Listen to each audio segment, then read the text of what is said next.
முதலமைச்சர் ஒரு ஆசிய நடிகர் போல் பேசியிருக்கிறார். சந்தோஷமாக இருந்தாங்க, அப்போ அவலம் இருந்ததுன்னு சொன்னாக்க, இன்றைக்கு கவர்னர் உரையில் ஏன் படிக்காமல் போனார்?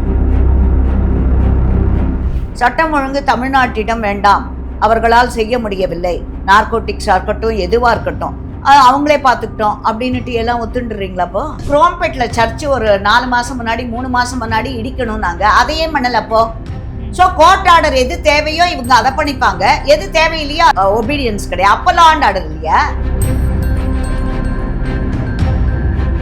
எப்போ செல்வ பெருந்தகை என்பவரை காங்கிரஸ் கட்சி தலைவராக நியமித்ததோ அப்பவே அவங்களோடது யார்ட் ஸ்டிக் என்னன்னு நம்மளுக்கு தெரியுது. கிராண்ட் ஓல்ட் பார்ட்டின்னு நீங்க சொல்ற மாதிரி அரசியல் களத்தை ஆர்வத்துடன் ஒரு இன்ட்ரெஸ்டோட பார்க்குறோம். என்ன நடக்குதுன்றத ஆர்வத்தோட பார்க்கலாம். ஆனா அதுக்காக சேராதீங்கன்னு கையை பிடிச்சு விட்டு நாங்க ஏதாவது போய் பண்ணிட்டு இருக்கோமா?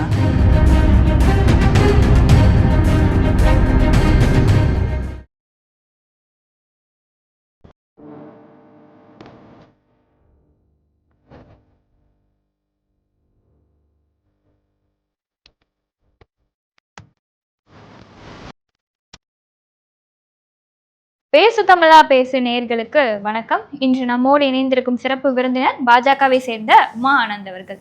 வணக்கம். எப்படி இருக்கீங்க? சட்டசபையில முதலமைச்சர் மு.க. ஸ்டாலின் அவர்கள் ஒரு கருத்தை பதிவு பண்ணியிருக்காரு. என்னன்னா, அதிமுக ஆட்சி செய்த இந்த 10 ஆண்டு காலங்கள்ல ஒரு துறையிலையுமே பிரச்சனைகள் இருந்தது, மக்கள் அவ்வளோ அவதிப்பட்டாங்க. 2021 நாங்க ஆட்சிக்கு வரும்போது எனக்கு ஒரு பக்கம் கவலை இருந்தது. அந்த கவலைகள் எல்லாம் என்னன்னா, மக்களை நம்ம சரியா பாதுகாக்கணும் அப்படின்றதும், அதிமுக ஆட்சி மாதிரி நம்ம ஆட்சி இருக்கக்கூடாது அப்படின்றதும் தான். ஆனா இப்போ 2021 அப்புறமா இந்த 5 ஆண்டு காலங்கள்ல சிறப்பா செயல்படுத்தி இருக்கோம், ரொம்ப மகிழ்ச்சியா இருக்கேன் அப்படின்ற மாதிரி ஒரு கருத்தை பதிவு பண்ணியிருக்காரு. உங்களுடைய பார்வை என்ன? முதலமைச்சர் ஒரு ஆசிய நடிகர் போல் பேசியிருக்கிறார். ஒன்று சந்தோஷமாக இருந்தாங்க, அப்போ அவலம் இருந்ததுன்னு சொன்னாக்க, இன்றைக்கு கவர்னர் உரையில் ஏன் படிக்காமல் போனார்?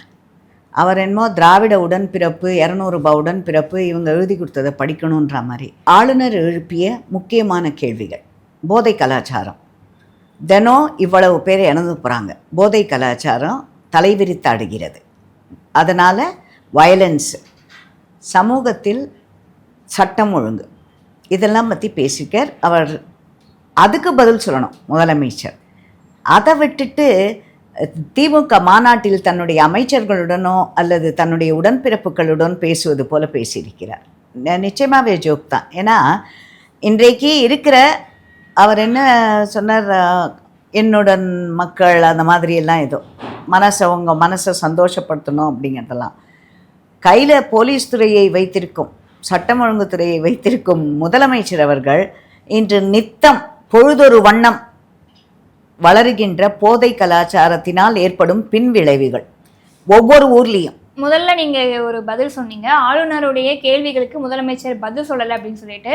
ஆனா சட்டசபை ஆரம்பித்து சிறிது நேரங்கள்லயே ஆளுநர் அவர்கள் வெளிநடப்பு செஞ்சிருக்காரு. ஸோ அதை பத்தி கேட்கும்பொழுது சபாநாயகர் அவர்களும் என்ன சொல்றாங்கன்னா, அதற்கு முன்னாடியே ஹம்பிள் ரெக்வஸ்டா நாங்க வச்சோம், இதுக்கு அதாவது சட்டசபைக்குன்னு ஒரு ரூல் இருக்கு, அதை நீங்க கொஞ்சம் மதிங்க, நாங்க மதிக்கிறோம் அப்படின்ற மாதிரி அவர் ஒரு முதல்ல ஒண்ணு வச்சுக்கோங்க.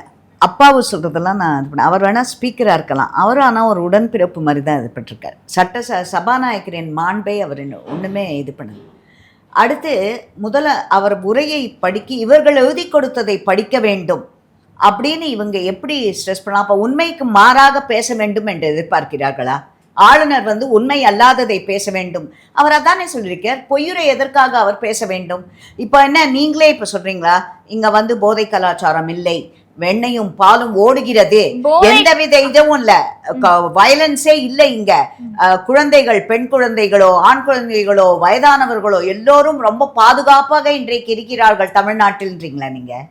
முதலமைச்சர் மு.க. ஸ்டாலின் அவர்கள் சொல்லுங்க. மா சுப்பிரமணியன் அவர்கள் என்ன சொல்றாருன்னா, கஞ்சா தமிழகத்துல இல்லவே இல்லை அப்படின்ற மாதிரி. அப்போ அது நடக்கிறது, தினம் ஒரு வயலன்ஸ் பாக்குறேன்னு அவையும் மீடியால வருதுல.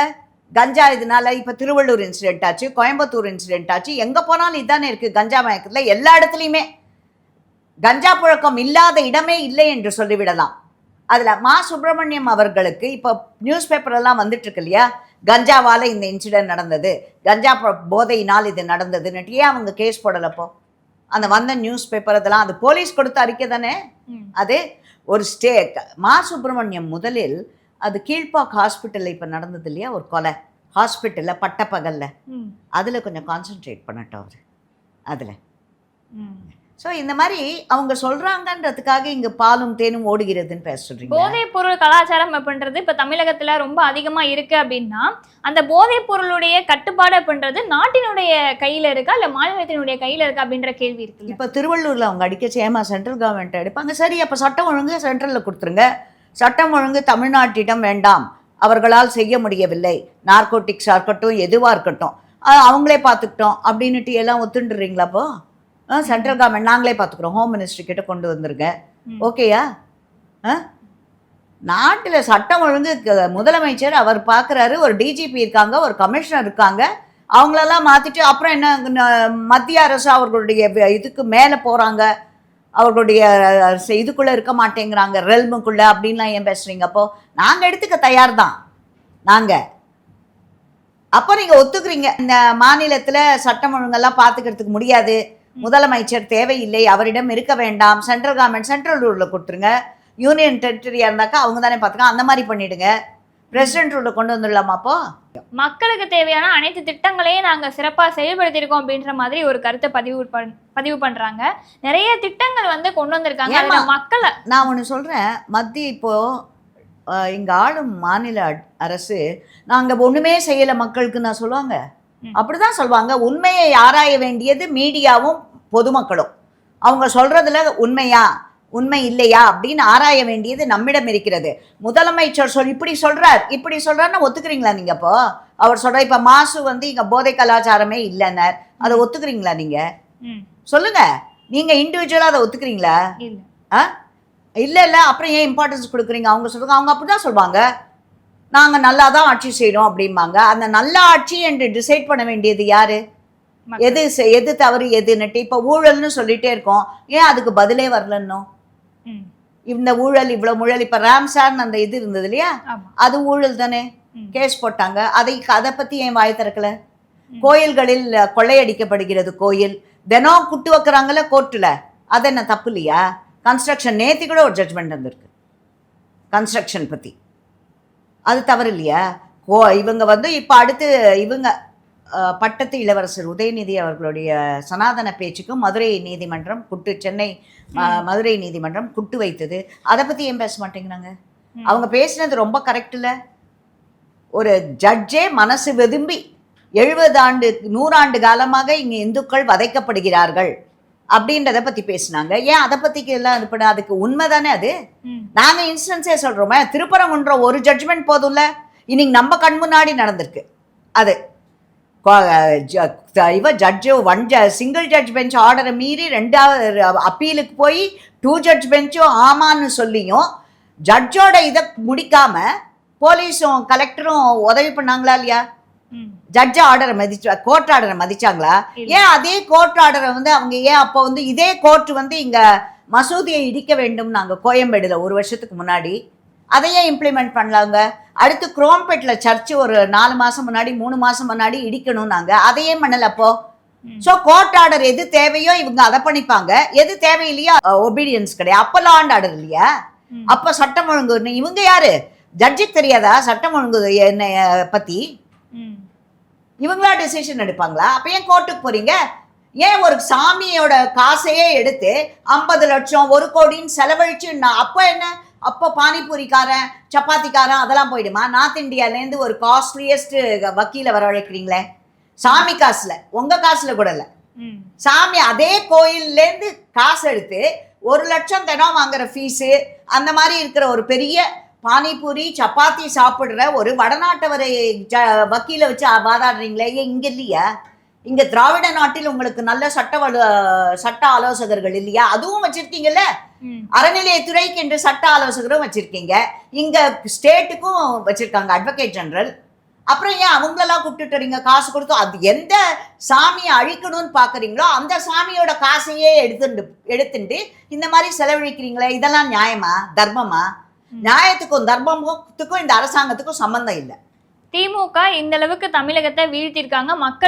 மக்கள் வந்து ஒரு நாள் துன்பப்படுறாங்க அப்படின்ற ஒரு பக்கம் இருந்தாலும் ஊடகங்கள்ல நம்ம வெளியே கொண்டு வரணும்னு நம்ம செயல்படும் பொழுது அதை வெளியே கொண்டு வர முடியல. ஒரு சில ஊடகங்கள் திமுகவினுடைய கட்டுப்பாட்டு கீழே இருக்கு அப்படின்றப்போ இதை மீறி என்ன பண்ண முடியும்னு நினைக்கிறீங்க? நீங்க தான் சொல்லணும். பிரஸ், நீங்க மீடியா, நீங்க தான் தைரியமா பண்ணணும். இப்ப செந்தில் மாதிரி இருக்க சொல்றீங்களா? அந்த செந்தில் என்ன அயோக்கியத்தனம் பண்ணார் அதுல?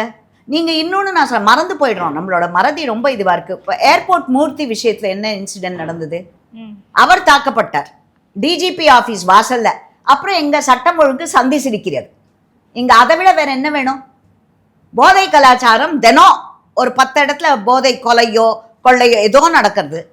அதுல அப்ப என்ன சட்டம் ஒழுங்கு நன்றாக இருக்கிறது அப்படின்னுட்டு கவர்னர் சொல்லணுமா? நாங்க சொல்லணுமா? நீங்களும் சொல்லணும். நீங்களும் அப்போ ஒரு சிலர் இது வந்து அப்ப அரசாங்கத்துக்கு அச்சப்படுகிறீர்களா? இப்போ செந்தில் அவர்கள் நடந்து கொண்ட விதம், அதுக்கப்புறம் ஏன் அதை வந்து கண்டமே பண்ணலை யாரும்?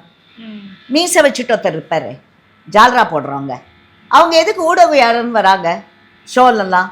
அவங்க எதுக்காக அரசியல் விமர்சகர்னு வராங்க? எப்படி ஒரு நிலைப்பாடு எடுத்தா அவங்க அரசியல் விமர்சகரா? நீங்க தான் உங்களோட பிரஸ் கவுன்சிலுக்கு உங்களுக்கு இது இல்லையா, கவர்னிங் பாடி? நீங்க அதுல மூவ் பண்ணணும். இந்த மாதிரி நம்பகத்தன்மை இல்லை, ஊடகங்களில் நம்பகத்தன்மை இல்லை அப்படின்னுட்டு நீங்க கொண்டு வரணும். ஆளும் கட்சிக்கு ஜால்ரா அடிக்கிறார்கள் அப்படின்னுட்டு நீங்க தான் இதை பத்தி பேசணும். திமுகவுடைய கூட்டணி பலமா இருக்கு, நாங்க வந்து ஒன்றிணைஞ்சிட்டோம், 2026 சட்டமன்ற தேர்தலே நாங்க தான் நிச்சயமா வெற்றி பெறுவோம் அப்படின்ற மாதிரி சொல்றாங்க. இன்னொரு பக்கம் பார்த்தோம் அப்படின்னா காங்கிரசினுடைய கருத்து என்னவா இருக்குன்னா, எங்களுக்கு ஆட்சியில பங்கு, அதிகாரத்தில் பங்கு, அதிக தொகுதிகள் இருக்கணும் அப்படின்ற மாதிரி ஒரு தரப்பு சொல்லுது. இன்னொரு தரப்பு திமுகலேயே இருக்கலாமா இல்ல பிரிஞ்சு தாவேகாக்கு போலாமா அப்படின்ற ஒரு குழப்பம் ஏற்பட்டு இருக்கு. இந்த மாதிரி திமுக இருக்கக்கூடிய இந்த விரிசலை நீங்க எப்படி பாக்குறீங்க? கூட்டணி முதல்ல நான் வந்து திமுக காங்கிரஸ் பத்தி அது அவங்களுக்குள்ள இருக்கிறது. பட் ஒண்ணு, காங்கிரஸுக்கு ரோஷமானலாம் இல்லாம போயிடுச்சு. அவங்க எப்போ வந்து காமராஜர் ஆட்சி, காமராஜரை பத்தி கேவலமா பேசுறவங்களையும் கூட வச்சுக்கிட்டு இருக்காங்க. அதில் காமராஜர் எந்த கட்சியை சேர்ந்தவர், எதற்காக அவர் பாடுபட்டார் என்பது நம்மளுக்கு தெரியும். அதில் ராஜீவ்காந்தியை கொலை செய்தவரை கட்டி கொண்டு வீட்டில் விருந்தளிக்கிறவர்களுடன் இவர்கள் கூட்டணி வச்சுக்கிட்டு இருக்காங்க. அப்போ எங்கே போச்சு? எப்போ செல்வ பெருந்தகை என்பவரை காங்கிரஸ் கட்சி தலைவராக நியமித்ததோ அப்போவே அவங்களோடது யாட்ஸ்டிக் என்னன்னு நம்மளுக்கு தெரியுது. கிராண்ட் ஓல்ட் பார்ட்டின்னுவோம், அவங்களோட யாட்ஸ்டிக் என்னன்னு தெரியுது. அது ஃபஸ்ட்டு அவங்களோட அலையன்ஸு, அது அவங்களோட இது ஆட்சி இருப்பாங்க, அதெல்லாம் அது அவங்களுக்குள்ள இருக்கிற இது. பட் எதற்காக அவர்கள் அதிமுக பாஜக கூட்டணி சேர்ந்தவுடன் பயம்? எதற்காக பயப்பட வேண்டும், அச்சப்பட வேண்டும்? அச்சத்தில் வரும் கமெண்ட்ஸு. அன்னைக்கு அப்படி பேசினீங்களே நீங்க, தினகரனுக்கு பேசுறாங்க அவங்க. தினகரன் அன்றைக்கு எடப்பாடியை பற்றி அப்படி பேசினார், எடப்பாடி அன்று தினகரனை பற்றி அப்படி பேசினார். ரொம்ப ரீசெண்டாக சொல்றாங்க. இப்போ நம்ம வைகோ எதற்காக அந்த கட்சியை விட்டு போனார், டிஎம்கே விட்டு? இப்போ அவங்களோட தானே இருக்காங்க. வைகோ அதுக்கு பதில் சொல்லணும், வைகோவும் டிஎம்கேயும் சொல்லணும். இதே காங்கிரஸை இந்திரா காந்தி அம்மையாரை பற்றி எப்படி விமர்சித்தார்கள்? எமர்ஜென்சியை கொண்டு வந்தவர்கள் அப்படின்லாம் பேசி என்னென்னலாம் அவங்கள பற்றி அசிங்கமாக பேசினாங்கன்றதை நான் வாய் திறக்க வேண்டாம் நான். அப்புறம் அவங்களே தான் நேருவின் மகளே வருக, நிலையான ஆட்சி தருக அப்படின்னாங்க. அவர் மேலே அட்டாக் பண்ணச்ச அன்னைக்கு என்ன சொன்னாங்க? அன்னைக்கு நெடுமாறன் தானே காப்பாற்றினார் அவங்கள. அன்றைக்கு என்ன சொன்னாங்க? அவங்க எவ்வளவு கேவலமாக பேசினார். அனந்தநாயகி அம்மையாரை பற்றி என்ன கேவலமாக பேசியிருக்காங்க.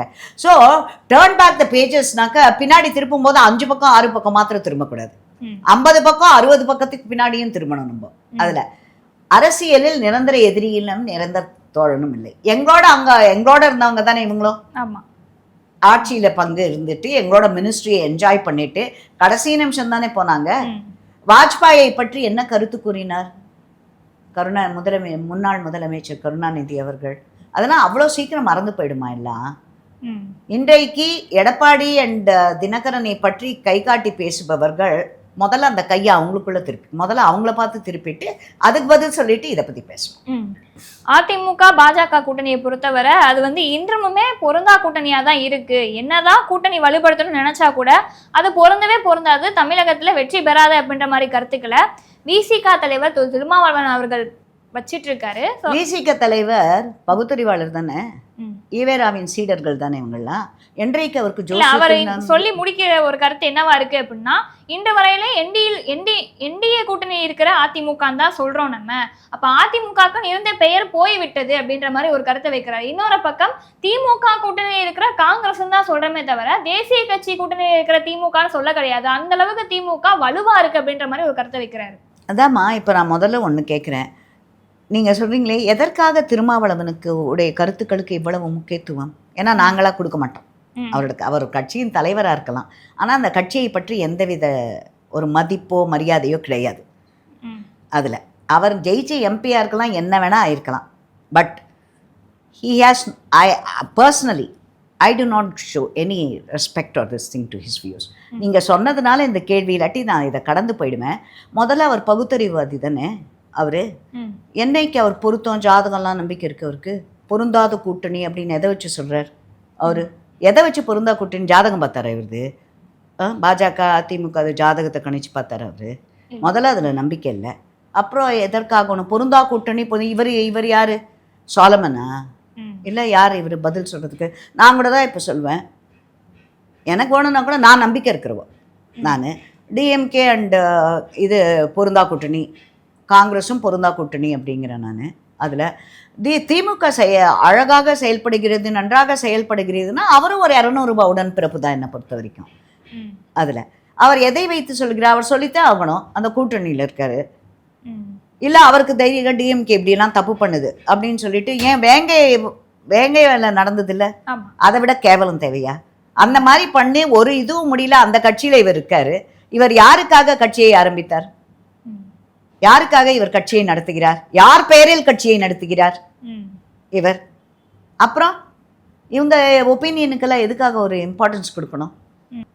திமுக கூட்டணி கட்சியில் இப்போ 2026 சட்டமன்ற தேர்தலில் திமுக கூட்டணி கட்சிகளை சேர்த்து வச்சு தான் அவங்க வாக்குகளை பெற போகிறாங்க. அப்படின்றப்போ அந்த கூட்டணி கட்சிகள் திமுக கூட இருக்குமா இருக்காதா, அவங்க என்ன சொல்கிறாங்க அப்படின்ற கருத்துக்களை நம்ம பார்க்க வேண்டியது அவசியம் தானே. ஏன்னா அவங்க கருத்துக்களை வச்சு தான் நம்ம இந்த பக்கம் கூட்டணியை வலுப்படுத்தணுமா வலுப்படுத்தக்கூடாதா, கருத்துக்கு மதிப்பு கொடுங்கம்மா. பட் அதை வே பண்ணுங்க ஸ்கேலில். அது வேல்யூபிளா, யதார்த்தமா, உண்மையா, இல்லை பேச வேண்டும் என்பதற்காக கூறப்பட்ட கருத்தா, அதெல்லாம் இருக்குல்ல. ஸோ ஒரு தலைவர் சொல்றாரு அப்படின்னா அந்த கருத்துக்கு இது பண்ணிடணுமா? மோடி அவர்கள் தமிழகத்துல மதுராந்தகத்துக்கு வந்திருக்காரு, நிறைய விஷயங்கள் பேசியிருக்காரு. திமுக ஆட்சி இதோட இருக்காது, மக்களுக்கு விடுவு காலம் பிறக்க போகுது அப்படின்ற மாதிரி நிறைய விஷயங்கள் பதிவு பண்ணியிருக்காரு. ஸோ நாங்கள் ஒன்றிணைஞ்சதுனால 2026 ஒரு வெளிச்சம் வரப்போகுது அப்படின்ற மாதிரி சொல்லியிருக்காரு. ஸோ இந்த கூட்டணி அப்படின்றது அமமுக இணைஞ்சிருக்காங்க, அன்புமணி தலைமையிலான பாமக இணைஞ்சிருக்காங்க, அதிமுக என்டிஏ. இப்போ 4 பேரும் ஒன்றிணைந்து பார்க்கறத நம்மளால பார்க்க முடியுது. ஸோ இந்த 2026 தேர்தல் களம் அப்படின்றது எப்படி இருக்க போகுது, நம்மளுடைய என்டிஏ கூட்டணிக்கு எப்படி இருக்க போகுது? நிச்சயமாக பிரதமர் அவர்கள் கூறியது போல் பிரகாசமாக இருக்கிறது. நான் மேலே பேசலை, நீங்கள் வெறுமை நாங்கள் தனியாக நின்று இருக்கோம் 4 பேருமே. நீங்கள் சொன்ன 4 பேருமே நாங்கள் தனியாக நின்று இருக்கோம். பாமக இருக்கட்டும், விஜயகாந்த் அவர்களும் இருந்தாரப்போ, பாமக, அமமுக, திராவிட அதிமுக, நாங்கள் எல்லோரும் தனித்தனியாக நின்று இருக்கோம். ஒரு பார்லிமெண்ட் எலெக்ஷன், ஒரு அசம்பிளி எலெக்ஷன், அடுத்து ஒரு பார்லிமெண்ட் ஒரு அசம்பிளி சேர்ந்து நின்று இருக்கோம் நாங்கள் அந்த மாதிரி. ஸோ நாங்கள் தனித்தனியாக வாங்கிய ஓட்டுக்கள் அதை கால்குலேட் பண்ணி பாருங்கள். எதற்காக நாங்கள் அண்ணாடிஎம்கே இந்த அலையன்ஸ் சேர்ந்து போச்சுன்னுட்டு எதற்காக இவ்வளவு பதற்றம்? உங்களுக்கு பதற்றம் எதற்காகன்னு நான் கேட்குறேன். ஏன் பொருந்தா கூட்டணி சொல்றோம்? இந்த கூட்டணினுக்கு அதெல்லாம் ஆருடம் மக்களிடம் விட்டு விடுங்கள், மக்களை டிசைட் பண்ணட்டும். இது பொருந்தா கூட்டணியா பொருந்தாத கூட்டணியா அப்படிங்கிறதெல்லாம் எதற்காக நீங்கள் பதற்றப்படுறீங்க? இப்போ நாங்கள் நீங்கள் கேட்டீங்க இல்லையா எங்ககிட்ட, காங்கிரஸ் கூட்டணி டிஎம்கே கூட்டணின்னுட்டு. அவங்க கூட்டணியில் இருக்காங்களோ பிரிகிறாங்களோ, let us wait and see. நாங்கள் எதுக்கு பதட்டப்பட்டுக்கிட்டு சேராதீங்க இது பொருந்தாது வெளில வந்துருங்க, விஜயோட சேரீங்களா, ஐயோ சேராதீங்கன்னு நாங்கள் யாராவது பேசுகிறோமா? இது நீங்கள் சொல்கிற மாதிரி அரசியல் களத்தை ஆர்வத்துடன் ஒரு இன்ட்ரெஸ்டோட பார்க்குறோம், என்ன நடக்குதுன்றதை ஆர்வத்தோட பார்க்கலாம். ஆனால் அதுக்காக சேராதீங்கன்னு கையை பிரித்து விட்டு நாங்கள் ஏதாவது போய் பண்ணிட்டு இருக்கோமா பதற்றத்தில்? Wait and watch. அதில் இதுக்கு இவங்க ஏன் இவ்வளோ பதட்டப்படுறாங்க? நாங்கள் சேர்ந்துட்டோன்றதுக்கு. பொருந்தா கூட்டணி, அதிமுக மறைந்து விடும், பாஜக ஸ்வாலோ பண்ணிவிடும் அதை அப்படின்னுட்டலாம். இப்போ டிஎம்கே ஸ்வாலோ பண்ணிடுச்சா காங்கிரஸ்? அவங்க ஆர்குமெண்ட்டுக்கே நான் வரேன். 67 மூதறிஞர் ராஜாஜி அவர்கள் சேர்ந்தது. 2021 சந்திச்ச அந்த தேர்தல் காலம் அப்படின்றது வேற மாதிரி இருந்தது. இப்போ 2026 அப்படின்னு வரும்பொழுது தாவேகா அப்படின்ற ஒரு புதிய ஒரு கட்சி உள்ள நுழையிறத மேல பார்க்க முடியுது. இது அதிக அளவுல பாதிப்பை யாருக்கு கொடுக்கும் அப்படின்னா திமுகவுக்கும் கொடுக்க போகுது, இந்த பக்கம் என்டிஏக்கும் கொடுக்க போகுது அப்படின்ற பார்வை மக்களுக்குள்ள இருக்கிறத மேல பார்க்க முடியுது. ஏன்னா இளைஞர்களுடைய வாக்குகளை அதிகமா இவர் வாங்கிடுவார் அப்படின்ற கருத்தும் இருக்கு. ஒன்று வச்சுக்கோங்க, நீங்க ஒரு அப்சர்வரா சொல்றீங்க. இப்போ ரியலிஸ்டிக்கா பார்க்கலாம். தாவேகாக்கு கூட்டம் வருகிறது. இது வரைக்கும் அவர் எலெக்ஷன் எதுலையாவது நின்றுருக்காரா? இல்லை. அவர் எதுலையாவது ஜெயிச்சு அவருக்கு இவ்வளோ ஓட் பேங்க் இவ்வளோ இருக்குது அப்படின்றது தெரியுமா? இல்லை. நம்மளா ஒரு கூட்டம் வருது, அந்த வர கூட்டம்லாம் ஓட்டு போடும் அப்படிங்கிறத வச்சு நீங்கள் சொல்லிகிட்ருக்கீங்க. ஒரு எம்ஜிஆர், ஒரு ஜெயலலிதா, அதெல்லாம் ரொம்ப ரேர். அதில் அங்கே அவரோடது எவ்வளோ ஓட் பேங்க்குன்னே நம்மளுக்கு தெரியாது இன்னும். விஜய் அவர்களது கரூரில் நடந்தப்போ 1 மாதம் காணாமல் போனவர் இதெல்லாம். So let us wait and watch. அது அவரோடது இந்த எலெக்ஷனில் பார்க்கலாம், அவரோடது எவ்வளவு ஓட்டு பர்சன்டேஜ் வருது அப்படிங்கிறத பார்த்துட்டு அப்புறம் கமெண்ட் அடிக்கலாம். தாவேகா என்டிஏ கூட்டணியில இணையணும் அப்படின்ற மாதிரி ஒரு அழுத்தம் கொடுக்கறதா ஒரு பார்வை ஊடகங்கள்லையும் பரவிட்டு இருக்குது, மக்களுக்குள்ளேயுமே அது பரவலாக பேசப்பட்டு இருக்குது. இது உண்மைதானா? மக்களால் பேச வதந்திகளுக்கெல்லாம் நம்ம பதில் சொல்ல முடியுமா? இப்போ நாங்கள் என்ன, அப்போ நாங்கள் அந்த மாதிரி மிரட்டுறோன்னு சொன்னாக்க உடனே இவர் வந்திருக்கணும்ல. தாவேக்காவை நாங்கள் மிரட்டுறோன்றீங்க, கரூர் இன்சிடென்ட்டு. அப்புறம் இன்னொன்று நான் கேட்குறேன், அவரோடது இப்போது ஒரு உண்மைன்னு நீங்கள் இப்போ பேசுகிறீங்க இல்லையா? அதில் ஒரு கார் ஒன்று அவரது கேஸ் வந்தது, அந்த காருக்கு ஏதோ டேக்ஸ் கட்டல அப்படின்ட்டு. அதுலேயே ஒரு நம்பகத்தன்மை இல்லை. அதில் நாங்கள் அதை வச்சு நாங்கள் மிரட்டமா? கோர்ட்டு தானே அவர் இது பண்ணிட்டு அங்கே. ஸோ நாங்கள் என்ன, அன்றைக்கி கரூரில் நடந்துச்சு, வா உடனே வா, ஒரு வாரத்தில் வா, அப்படி எங்களோட இணையுங்கள், எங்களோட அலையன்ஸ் அனௌன்ஸ் பண்ணுங்க அப்படின்லாம் சொல்லிட்டு இருக்கோமா? நீங்களா யூகிச்சிக்கு நீங்களா உங்களுக்கு அவ்வளோ உங்களோட கற்பனையை தட்டி விட்டு, எல்லாருமே அப்படி கற்பனையை தட்டி விட்டு இப்படி தான் நடக்கும் இப்படி தான் நடக்கும் மக்கள் மேலே போடாதீங்க. நீங்கள் ஊடகங்கள் அண்ட் புள்ளி வைத்த இண்டி கூட்டணி, இப்போ நான் கேட்குறேன், புள்ளி வைத்த இண்டி கூட்டணியில் அதை பற்றி தானே அவங்கள கேட்கணும். இப்போ அவங்களது அந்த தலைவர் ஒருத்தர் வந்தார், suppose to be very close to ராகுல் காந்தி, அவர் பார்த்துருக்கார் பேசியிருக்காருன்னு சொல்கிறீங்க. அது காங்கிரஸ்க்கும் டிஎம்கேக்குள்ள உள்ளது, அவங்கள தானே இந்த கேள்வியை கேட்கணும். அங்கேயே அலையன்ஸ் பார்ட்னர்ஸ்குள்ளே புள்ளி வைத்த கூட்டணியிலேயே இருக்கும் முரண்பாடுகள். இது மாத்திரம் இப்போ இவர் பேசிட்டு போறாரு, ஆட்சியில் பங்கு அப்படின்னு ஒரு பக்கம் கேட்குறாங்க, ஒரு பக்கம் கேட்க இல்லை நம்ம டிஎம்கேயோட தான் இருக்கணும் அப்படின்னா வந்துட்டுருக்கு. அவங்களுக்குள்ளேயே முரண்பாடுகள், அது அவர்களுக்குள் பேசி இது பண்ண. இப்படிப்பட்ட ஒரு முரண்பாடுள்ள அதே மாதிரி இன்னொன்று மறந்துடாதீங்க, கலைஞர் அவர்கள் இருக்கும் பொழுது அலையன்ஸ் பார்ட்னராக இருக்கும்போது கலைஞர் டிவி ரேட் நடந்தது. மாடியில் ரேடு, கீழே அலையன்ஸ். அது முரண்பாடு இல்லையா? அது பொருந்திய கூட்டணி. அப்போ நீங்கள் சொல்கிற மாதிரி இல்லை, இவர் சொல்லட்டும், அதுக்கு விசிகே அவர்கள் அதை பற்றி பேசட்டும். அடுத்து நான் இன்னொன்று சொல்கிறேன், இவங்க முதல்ல புள்ளி வைத்த இண்டி கூட்டணி, இங்கே அலையன்ஸ், நாங்கள் கேரளாவில் இல்லை அலையன்ஸு, நாங்கள் எதிர்கட்சிகள் கேரளாவில். அடுத்து கல்கட்டா எடுத்துப்பாங்க, அங்கே நாங்கள் எதிர்கட்சிகள். அதில் இது முரண்பாடுகள் இல்லையா? இதெல்லாம் அலையன்ஸ் பார்ட்னா தோழமை கட்சின்றது கேரளாக்கும் பெங்காலுக்கும் கிடையாது. நாங்கள் எங்களுக்குள்ளேயே சண்டை போட்டுப்போம், எதிர்க்கே ஒரு ஆளை நிற்க வச்சுப்போம், எல்லாம் பண்ணிப்போம். அதில் ஸோ புள்ளி வைத்த இண்டி கூட்டணியே முரண்பாடுகளின் மொத்த உருவம் அவர்கள் தான். 2021 இப்போ வரைக்கும் திமுகவினுடைய ஆட்சி எப்படி இருக்கு அப்படின்னு சொல்லிட்டு ஒரு கேள்வி உங்கள் முன்னாடி வச்சோம்னா ஒரு வார்த்தையில் என்ன சொல்லுவீங்க? அவலமான ஆட்சி. ஸோ இவ்வளோ நேரம் கேட்ட கேள்விகளுக்கு ஒரு தெளிவான விளக்கம் கொடுத்ததுக்கு ரொம்ப நன்றி. உலக தமிழ் சொந்தங்களுக்கு வணக்கம். நான் ராஜவேல் நாகராஜன். பேசு தமிழா பேசு வலையொலியுடைய வளர்ச்சிக்கு நீங்களும் உறுதுணையாக இருக்கணும்னு நினச்சிங்கன்னா இந்த வீடியோடைய டிஸ்கிரிப்ஷனில் இருக்கக்கூடிய ரேசர் பே லிங்கை கிளிக் பண்ணுங்கள். அந்த லிங்க்கில் போயிட்டு உங்களுக்கு விருப்பமான தொகையை பேசு தமிழா பேசுவனுடைய வளர்ச்சிக்கு உங்களுடைய பங்களிப்பாக நீங்கள் கொடுக்கலாம். நன்றி, வணக்கம். பேசு தமிழா பேசு சேனலுக்கு ஆதரவு தந்து கொண்டு இருக்கக்கூடிய பார்வையாளர்களுக்கு வணக்கம். அரசியல் ஆன்மீகம்னு மட்டும் இல்லாம இப்போ ஹெல்த்லயும் நம்ம வந்தாச்சு. ஹெல்த் சம்பந்தமான பிரச்சனைகளுக்கும் ஹெல்த் டிப்ஸுக்கும் ஹெல்த் கேருக்கும் இல்ல ஹெல்த் பத்தி ஏதாவது தெரிஞ்சுக்கணும் அப்படின்னு நினைச்சீங்கன்னா ஹெல்த் குரு சேனல் கண்டிப்பா உங்களுக்கு யூஸ்ஃபுல்லா இருக்கும். பேசு தமிழா பேசு சேனலுக்கு கொடுக்கக்கூடிய இதே சப்போர்ட்டை ஹெல்த் குரு யூடியூப் சேனலுக்கும் கொடுத்து அந்த சேனலை சப்ஸ்கிரைப் பண்ணி உங்க நண்பர்களுக்கு ஷேர் பண்ணும்படி கேட்டுக்கிறோம். நம்ம ஹெல்த் குரு சேனலோட லிங்கை டிஸ்கிரிப்ஷன்ல தரோம், மறக்காம செக் பண்ணி பாருங்க.